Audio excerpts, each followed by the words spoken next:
నేను మీకు ఒకటే విజ్ఞప్తి చేస్తున్నా, 2047 స్వర్ణాంధ్రప్రదేశ్ విజన్ డాక్యుమెంట్ తయారు చేశాం. నేను 2000లో విజన్ 2020 తయారు చేస్తే ఆ రోజు సమైక్య ఆంధ్రప్రదేశ్ కి చాలా మందికి అర్థం కాలేదు. ఆ రోజు నన్ను విమర్శించారు.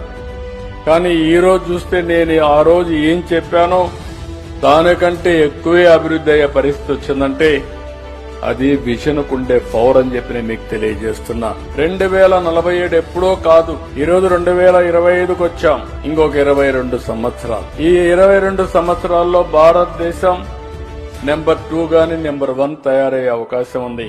అందులో ఆంధ్రప్రదేశ్ భారతదేశంలో నాకు ఏమాత్రం అనుమానం లేదు.